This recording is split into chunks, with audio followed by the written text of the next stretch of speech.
Quando recebi esse convite, o convite era para abrir a conferência e ministrar para pessoas que estão chegando cansadas de viagem, cansadas às vezes até em relação ao ministério. O primeiro pensamento que Deus colocou no meu coração foi uma mensagem que eu ouvi há muitos anos atrás e tem sido bênção para mim. Recentemente preguei em minha igreja essa mensagem e ela se encaixa perfeitamente no tema da nossa conferência aqui e na situação, no desafio que me foi dado. Por isso eu quero convidar você nesse momento a abrir a sua Bíblia no Salmo 34. Salmo número 34. Nós vamos falar hoje sobre o fardo e a crise do justificado. O fardo e a crise do justificado. Salmo 34, versículo 19. Ali neste salmo, Davi diz o seguinte: muitas são as aflições do justo, mas o Senhor de todas o livra. Muitas são as aflições do justo, do justificado, pela fé, na promessa de Deus, no Antigo Testamento. Muitas são as aflições do justificado, mas o Senhor de todas o livra. Vamos falar juntos esse verso? Vamos lá? Muitas são as aflições do justo, mas o Senhor de todas o livra. Você já deve ter ouvido falar da música Oh Happy Day. Eu vou em formaturas, escuto esta música, em aniversários escuto essa música. Os brasileiros estão usando essa música sem realmente entender o que ela diz, mas aquela música, Oh Happy Day, fala do melhor dia da nossa vida, o dia mais feliz da nossa vida, quando Jesus nos encontrou, quando Ele nos tocou o coração, nos converteu, nos salvou, nos transformou, quando Jesus lavou nossos pecados no seu sangue. Oh Happy Day, oh que dia feliz! Não existe coisa mais maravilhosa do que o dia da nossa conversão. Quando você, pelo Espírito Santo, nos conscientizamos da nossa fraqueza espiritual. Quando nós sentimos o peso dos nossos pecados contra Deus, contra o próximo. Quando nós, arrependidos, confessamos e deixamos os nossos pecados e nos voltamos para o nosso Criador. Quando nós deixamos a nossa rebeldia e nos rendemos ao Senhor Jesus Cristo. E por causa da sua graça, mediante a fé, somos justificados diante de Deus. Entendemos que todos os nossos pecados foram imputados lá no Senhor Jesus Cristo e toda a sua justiça foi creditada a nosso favor. Que dia feliz! Oh Happy Day! O dia quando nós tornamos-nos filhos de Deus, nova criatura, percebemos a grandeza do amor, da misericórdia, da graça de Deus, percebemos que Jesus Cristo, por amor, Ele não só se entregou por nós, mas Ele foi torturado, Ele foi escarnecido, Ele foi humilhado, Ele sofreu, Ele sangrou, Ele morreu e Ele ressuscitou por nossa justificação. Nós, naquele dia maravilhoso da nossa conversão, nós percebemos que nós fomos regenerados pelo Espírito Santo, que por Ele nós fomos batizados, por Ele nós fomos habitados, selados para o dia da redenção, que a sua presença enche o nosso coração de amor, de alegria, de paz, de paciência, de amabilidade, de bondade, fidelidade, mansidão e domínio próprio, que dele, do Espírito Santo, nós recebemos então o poder para vencer os vícios, para adotar novas virtudes, para pensar, sentir e andar corretamente, para amar, servir, cantar, contribuir com motivação correta, para energia e motivação do Espírito Santo para perdoar nossos ofensores, para orar por aqueles que nos perseguem. E nós então, nesse dia maravilhoso da nossa conversão, nós entendemos que agora nós fazemos parte da família de Deus, família composta por pessoas de várias raças, tribos, povos, línguas e nações. Nós então desejamos o batismo, queremos nos envolver com a família de Deus e através da sua igreja somos fortalecidos e começamos a andar como o povo de Deus e através dessa comunhão com a igreja e com o povo de Deus, através da boa música, da oração, da pregação da palavra, da unidade, da comunhão, de amizades saudáveis e oportunidades de servir a Deus, nós vamos crescendo na graça e no conhecimento do nosso Senhor Jesus Cristo. E daí, nesse dia maravilhoso, a nossa vida vai mudando e nós passamos a receber de Deus novos propósitos, segurança da sua salvação, sua proteção, paz, contentamento, instrução, sabedoria, unção para testemunhar. Nós passamos a ter, por causa de Deus em nossa vida, nós passamos a ter agora certeza da sua presença, certeza do seu poder, certeza das suas promessas aplicadas a nosso favor, novos propósitos, valores, alvos e esperança. E assim você então experimenta na prática o princípio que está registrado em Coríntios capítulo 5, 17. Se alguém está em Cristo, agora é sua experiência, se alguém está em Cristo, nova criatura é. As coisas velhas já passaram, e eis que tudo se fez novo. Então você sai pela sua vida, você sai pelo seu dia a dia, cantando e dizendo para todo mundo o quê? Você sai pelo seu dia a dia dizendo para todo mundo: perdido andei na escuridão, mas Cristo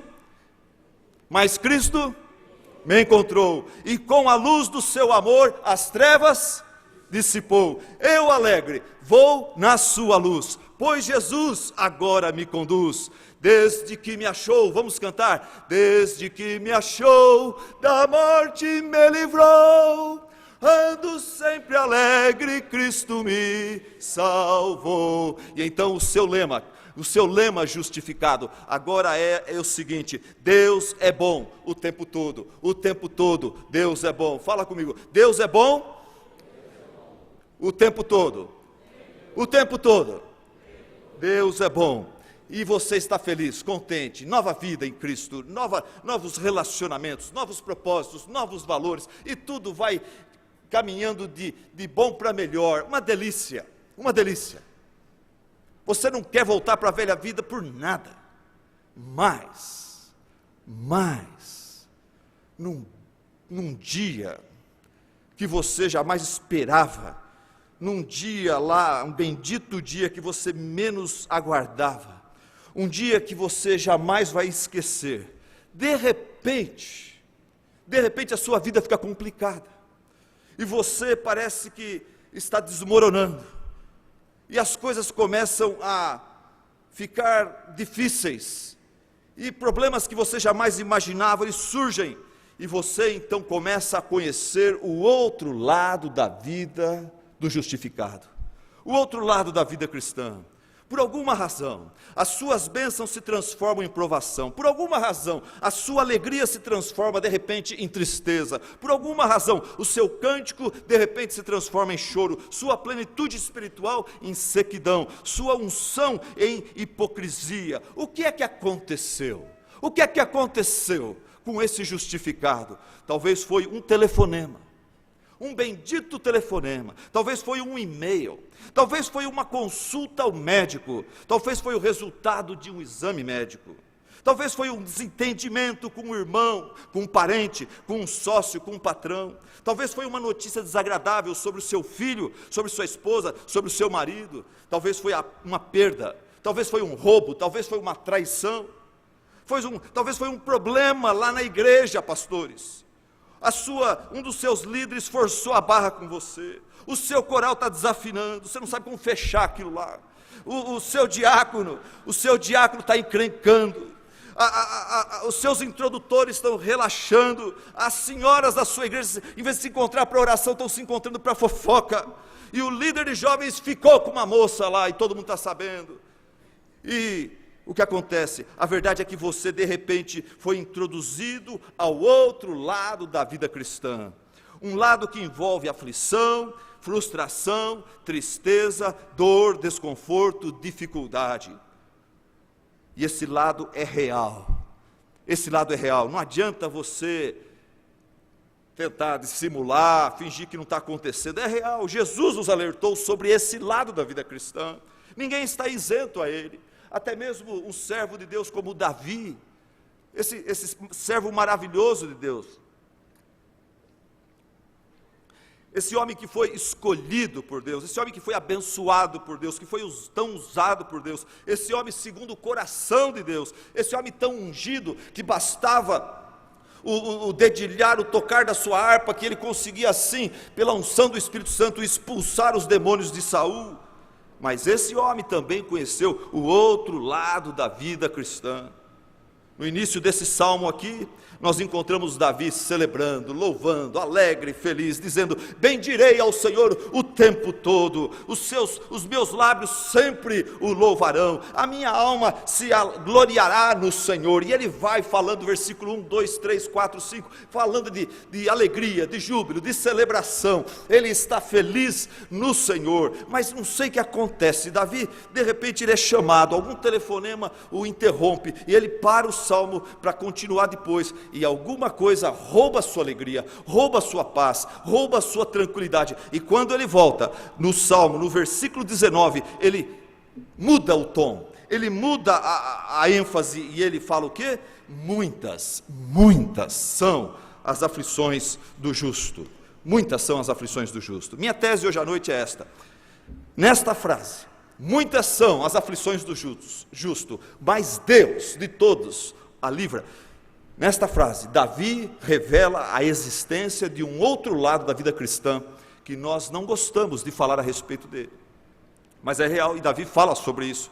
E Davi também revela 3 aspectos muito importantes acerca do mesmo, acerca desse outro lado da vida cristã. Primeira coisa, Davi fala sobre o fardo do justificado.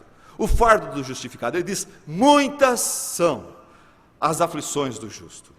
Parece que o problema de Davi aqui não era com as aflições. Ele até entendia que de vez em quando você passar por uma aflição, tudo bem, mas o problema, o fardo aqui é muito grande. Ele fala: muitas são as aflições do justo. Parece que Davi, ele aceitava o fato de o cristão, o justificado, passar por algum problema de vez em quando, mas a dificuldade estava na quantidade e frequência das aflições. Muitas são as aflições do justo. Você concorda com Davi? Você concorda? Quem concorda com Davi diz amém.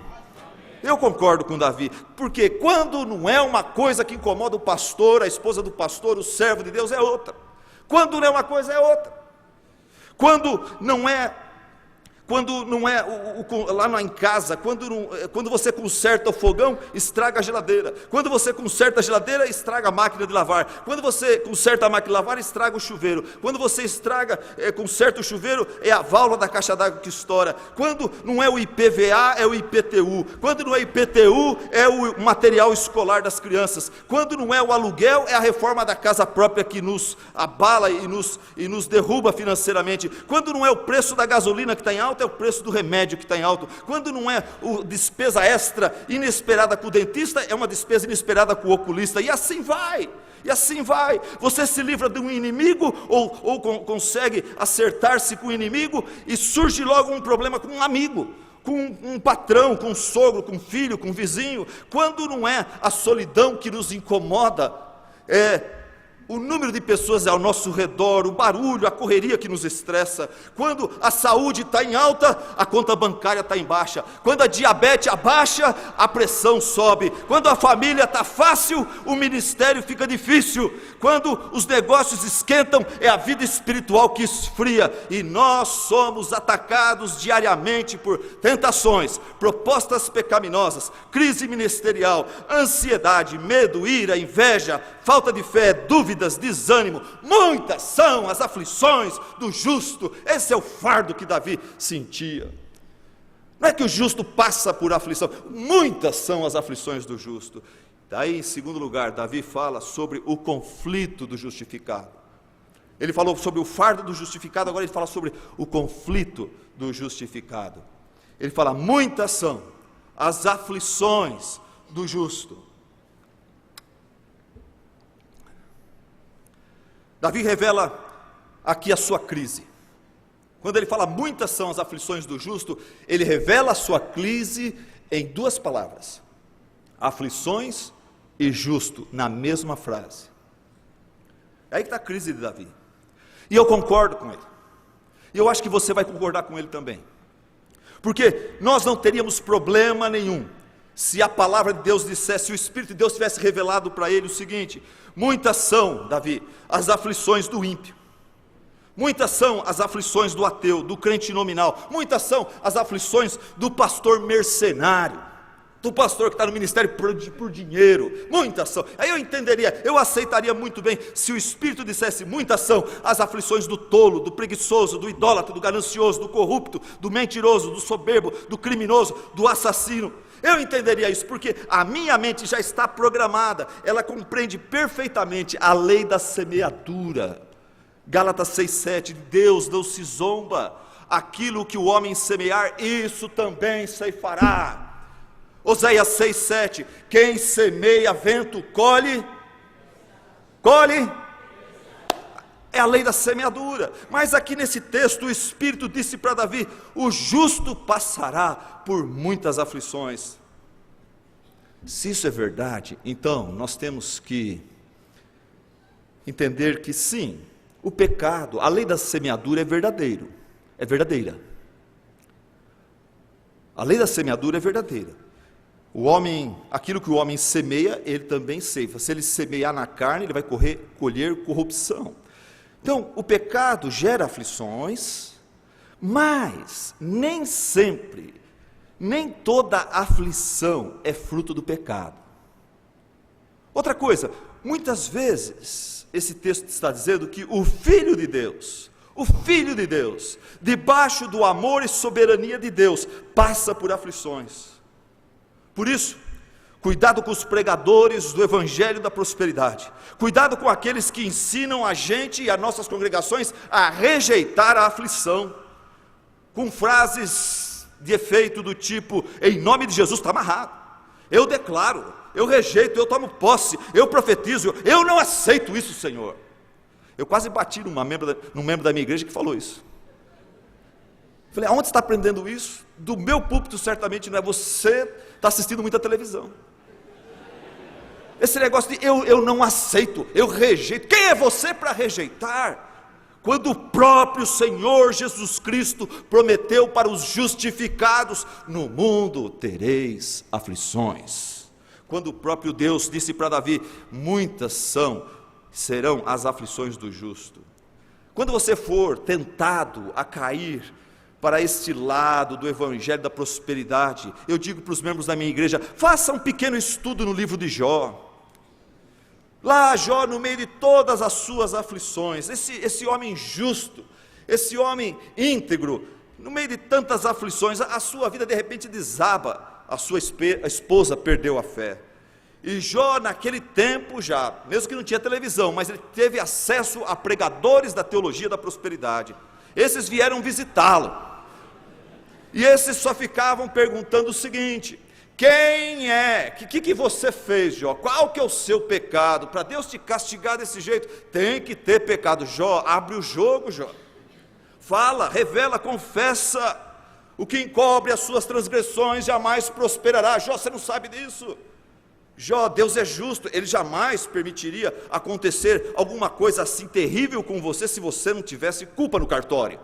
E esses homens vão apertando Jó, qual que é o seu pecado? E Jó, coitado, vai ficando contra a parede, além da sua dor, além do seu sofrimento, sua aflição, agora tem amigos apertando ele com teologia errada, e ele fala, eu não sei do que vocês estão falando, eu não sei, pela graça que Deus tem me dado, eu tenho andado nos seus caminhos, eu tenho sido íntegro, eu já orei e pedi ao Espírito Santo, mas Ele não mostrou nada de errado na minha vida, eu não vou confessar coisa que o Espírito Santo não está me mostrando, eu não sei quais os motivos de Deus para permitir minhas aflições, o meu sofrimento. E Jó disse, mas uma coisa eu sei que nu eu saí do ventre da minha mãe, e nu eu voltarei. O Senhor Deus, o Senhor Deus o tomou, bendito seja o nome do Senhor. Eu sei que o meu Redentor vive, e depois que o meu corpo estiver destruído, eu ainda o verei com os meus próprios olhos. Este é o anseio do meu coração.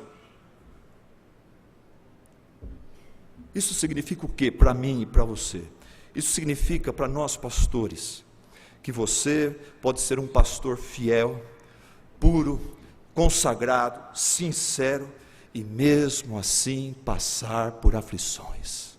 Isso significa para nós maridos aqui nesta noite, que você pode ser um marido que ama sua esposa como Cristo amou a sua igreja, que não provoca seus filhos na ira, mas os disciplina e os os cria na demonstração do Senhor, e mesmo assim passar por aflições. Isso significa que vocês, esposas aqui presentes, podem serem muito amáveis com seus maridos e se submeterem a eles, como a igreja se submete a Jesus Cristo, e mesmo assim passarem por aflições. Isso significa que vocês, filhos aqui presentes, podem honrar o seu pai e a sua mãe, como o Senhor deseja, e mesmo assim passar por aflições. Isso significa aos solteiros aqui presentes, aos descasados aqui presentes, que mesmo você mantendo-se puro e casto, com uma vida consagrada diante de Deus em oração, você pode vir a passar por aflições, e é bom você saber disso, da palavra de Deus. Mas este outro lado da vida cristã não só envolve o fardo do justificado, como envolve também o conflito do justificado. O conflito justificado, como nós já vimos.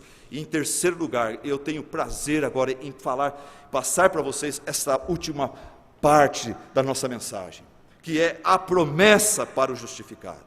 Graças a Deus, o versículo não para ali no meio, mas temos a promessa para o justificado. O versículo fala o quê? Muitas são as aflições do justo, vírgula, mais, graças a Deus por esse mais, Deus de todas o livra. Existe aí, então, essa promessa para o justificado. O versículo deixa bem claro que é o Senhor quem permite a aflição sobre a vida do justo. É o Senhor também quem promete o livramento. E o versículo não diz só isso, mas o versículo diz que o próprio Senhor que permite e que promete, Ele mesmo se encarrega de cuidar e operar a libertação que você tanto anseia. Muitas são as aflições do justo, mas o Senhor, não é o governo, não é a denominação, não são os líderes da sua denominação, não é a sua esposa, não é o seu sogro, não é aquele membro rico da sua igreja, é o Senhor quem vai te livrar. Não é o pastor, não é o papa, não é o bispo da Universal, não é o apóstolo de qualquer igreja, é o Senhor quem nos liberta. E aqui nós temos nesse versículo essa abençoada conjunção adversativa, porém, aqui nós temos a abençoada conjunção adversativa. A palavra adversativa vem de adversidade, que vem de adverso, que significa o contrário, o oposto.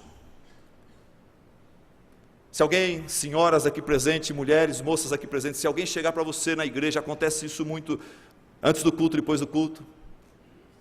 Irmãs se elogiam muito umas às outras. Se uma irmã chegar para você e falar, mas que vestido mais lindo! Você fica toda cheia, toda contente, satisfeita. Como é gostoso vestir uma roupa que você gosta e os outros também acham bonito, né? Mas se essa irmã chegar para você depois do culto e falar, que vestido bonito! E você está se inchando e ela fala, mas não caiu muito bem para você, amor. Estraga tudo. Se o membro de igreja, após o sermão, chegar para você, pastor, fala, pastor, que sermão abençoador, você fica todo feliz, e você espera que ele pare por ali, porque se ele falar para você depois, puxando você mais perto, olhando para o lado, mas foi longo demais, pronto, acabou com tudo. Se você for ao médico, e o médico disser assim, olhando seus exames, ele fizer assim, tira o óculos, e olha de novo o exame, você já fica gelado, e daí ele fala, sua doença é grave, e se ele para por aí, acaba o seu dia, acaba o seu mês, o seu ano, possivelmente. Mas se o médico fala, sua doença é grave, e coloca o papel sobre a mesa, e coloca uma vírgula, e fala, mas, pronto, seu coração enche-se de esperança. Fala, doutor, que o teu servo ouve.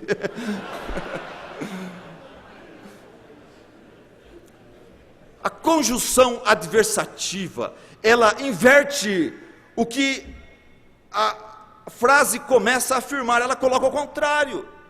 E quando é no caso do médico, fica bom a coisa, porque começa com uma notícia ruim, mas põe um mas que confere esperança. E isso acontece no nosso versículo. Muitas são as aflições do justo. Oh, como eu não gostaria que esse versículo não estivesse na Bíblia. Mas ele está, mas graças a Deus tem uma vírgula ali. E daí vem, mas o Senhor de todas o livra. Quando tudo fica complicado, quando a situação foge do nosso controle, quando você começa a pensar em desistir, quando você está chegando ao ponto do desespero, Deus vem, Ele desce do seu trono, e Ele vem e Ele coloca um mais na sua vida, na sua situação. E a Bíblia está repleta dessas abençoadas conjunções adversativas. Não está? A Bíblia fala, porque o salário do pecado é a morte, mas o dom gratuito de Deus é vida eterna em Cristo Jesus nosso Senhor. Vocês estavam mortos em suas transgressões e pecados, mas Deus, que é rico em misericórdia, pelo seu grande amor com que nos amou, Deus nos vida com Cristo. Ao anoitecer pode vir o choro, mas a alegria vem pela manhã. Não vos sobreveio tentação que não fosse humana, mas Deus é fiel. Muitas são as aflições do justo, mas o Senhor mesmo de todas o livra. Lembre-se, essa palavra todas, nesse versículo, significa no hebraico, todas. Porque tem gente aí já falando, não, não se aplica a minha não, meu problema com a minha esposa lá não dá, não tem jeito. Não, se aplica a todas. Muitas são as aflições do justo, mas o Senhor de todas o livra. Todas significa todas. Não importa, meu irmão, não importa, servo de Deus, serva de Deus, qual seja a sua aflição hoje, Deus vai um dia ainda livrá-lo desta aflição. É essa a minha conclusão dessa mensagem. Logo, sua aflição presente não é uma coisa para vir e ficar para o resto da vida, é apenas uma provação, é apenas um teste. Deus tem um propósito para isso que você está passando aí. Essa aflição é temporária, passageira, transitória, é o outro lado da vida cristã. Eu sei que muitos de vocês estão passando por várias aflições, chegaram cansados aqui a esta conferência, não só por causa da viagem, do desgaste, mas cansados por causa de problemas dentro de casa, com os filhos, problema com finanças, problema na igreja, problema no trabalho, problema na vizinhança. Eu sinto o seu sofrimento, eu compreendo a sua crise, mas Deus me mandou dizer para você, não se desanime, não desista, continue confiando, continue esperando, entregando o seu caminho ao Senhor. Quando você menos esperar, Ele o livrará. E a pergunta que você me faz é, pastor, ninguém falou amém, então a pergunta que você me faz é esta: pastor, como é que você pode garantir? Isso aí não é bravata de pastor, não? Isso não é bravata pastoral? Como é que você pode tentar iludir o meu coração? Eu não estou tentando iludir seu coração, não. Eu estou falando porque está na palavra de Deus. Muitas são as aflições do justo, mas Deus, próprio, não é o pastor Silas falando, é Deus falando com você. Deus mesmo o livrará de todas. Quando eu era criança, eu gostava, como a maior parte das crianças gostam, gostava muito de super-heróis. Meu pai deixava eu assistir o Zorro, Super-Homem, Batman, o antigo Batman. O Batman novo está muito sem vergonha. Nem eu assisto, nem deixo minhas filhas assistir. Mas eu gostava, quando eu fiquei adolescente, comecei a trabalhar na cidade de São Paulo, eu gostava de assistir James Bond, a série James Bond. Uma vez por ano saía um filme dele, o tal do Sean Connery. E eu gostava, porque é um filme que não deixa você relaxar, é emoção atrás de emoção, o tempo todo é aventura, o tempo todo é perigo. Eu lembro de certas cenas que me colocavam na ponta da cadeira. Por exemplo, ele está num avião, e lá daquele avião ele começa a lutar com um bandido, e a porta abre, e ele é jogado para fora, e ele vai caindo no espaço à noite. E eu falo, poxa, o começo do filme, vai acabar o filme, não tem como um homem escapar disso. Situação impossível, acabou o filme. Mas o James Bond, ele puxa um botão, e a sua jaqueta vira um paraquedas. E ele sai ileso daquilo. E eu perguntava como criança, como é que ele consegue fazer isso? Será que existe essa máquina? Será que existe essa tecnologia? Uma vez ele estava num barco, no meio do oceano. Ele foi no meio do oceano. O filme mostra que não tinha ilha por perto, não tinha continente por perto, estava no meio do oceano. Ele numa outra briga lá, ele lançado fora do barco, ele lançado no mar, e o barco vai embora. Ele fica sozinho lá, fala, pronto, não tem como um ser humano escapar disso. Mas James Bond é James Bond. E ele mexe na sua gravata aqui num dispositivo, e a gravata vira um colete salva-vida com alimento, com rádio, com tudo. Como é que ele consegue fazer isto? Ele está numa fábrica, nessa outra cena, ele está numa fábrica, ele foi amarrado e colocado numa esteira, e aquela esteira termina numa serra, uma serra enorme, que está girando a tantos RPMs lá, e ele está indo, ele amarrado, ele vai ser triturado por aquela serra. E eu falo, pronto, não tem ninguém para ajudar, não tem ninguém para dar uma força para ele. Como é que ele vai estar amarrado? Agora não tem jeito mesmo. Mas quando a serra vai chegando perto dele, ele consegue com o relógio dele aqui, apertar aqui, um raio laser vai, desliga o negócio lá, e ele, com aquele raio laser, ele queima um pouco da algema que está ali, e ele sai ileso. E eu pergunto, como é que ele consegue? Ele se mete em cada gelada, em cada fria, situações impossíveis. Como é que ele consegue sair dessas geladas?